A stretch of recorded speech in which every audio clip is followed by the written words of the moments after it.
wabarakatuh. Kami dari kelompok 10. Perkenalkan, saya Muhammad Rizky Rafa. Andika Andi Pratama Ingin mempresentasikan tentang biografi Bung Tomo.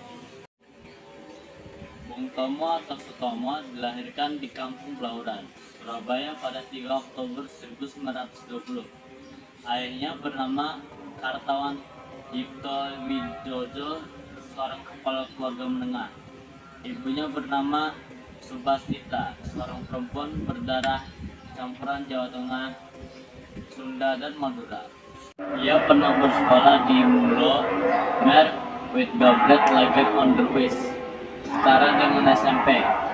Namun, pada usia 12 tahun, ia terpaksa meninggalkan pendidikannya.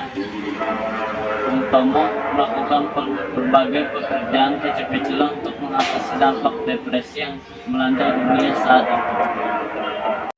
Ia menyelesaikan pendidikan di HBS, Hogeria Burger School, lewat korespondensi, namun tidak pernah resmi lulus. Ia kemudian bergabung dengan KBI, Kepanduan Bangsa Indonesia. Pada usia 17 tahun, Bung Tomo menjadi terkenal ketika berhasil menjadi orang tertua Hindia Belanda yang mencapai tingkat Pandu Garuda. Pada waktu itu, Surabaya diserang habis-habisan oleh tentara Ninca. Bung Tomo terutama sekali dikenang karena seruan pembukaannya di dalam siaran radionya yang penuh emosi. Pertempuran di Surabaya dicatat sebagai salah satu peristiwa terpenting dalam sejarah kemerdekaan Indonesia. Bung Tomo pernah menjabat Menteri Negara Urusan Bekas Perjuangan Bersenjata atau Veteran, sekaligus Menteri Sosial Angkatan Darat interim pada 1955 sampai 1956 di era Kabinet Perdana Menteri Burhanuddin Harahap. Ia juga tercatat sebagai anggota DPR pada 1956 sampai 1959 yang mewakili Partai Rakyat Indonesia. Namun, pada awal 1970-an, ia kembali berbeda pendapat dengan pemerintah Orde Baru. Bung Tomo berbicara keras terhadap program Soeharto hingga 1 April 1978 ia ditahan selama 1 tahun oleh pemerintah Indonesia yang tampak khawatir akan kritik-kritiknya yang keras.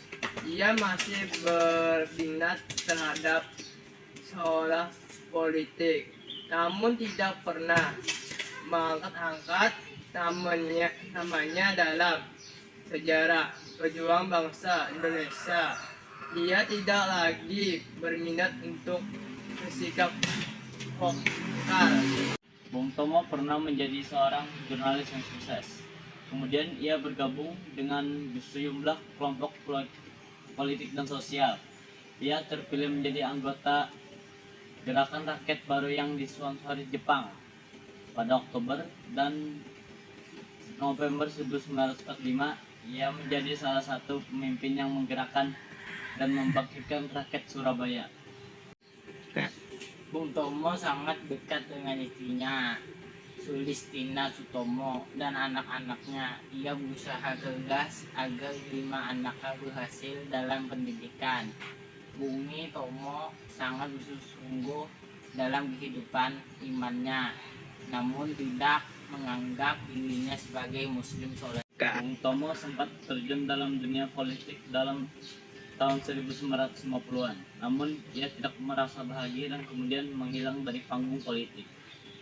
Pada akhir masa pemerintahan Soekarno dan awal pemerintahan Soeharto yang mula didukungnya, Bung Tomo kembali muncul sebagai tokoh nasional.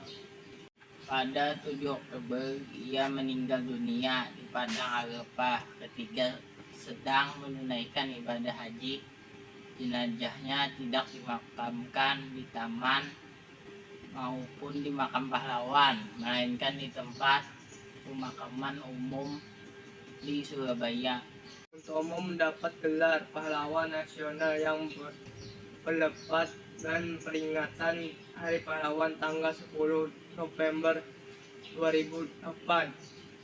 Sekian dari kami presentasi dari kelompok 10. Mohon maaf kalau ada salah kata. Assalamualaikum warahmatullahi wabarakatuh.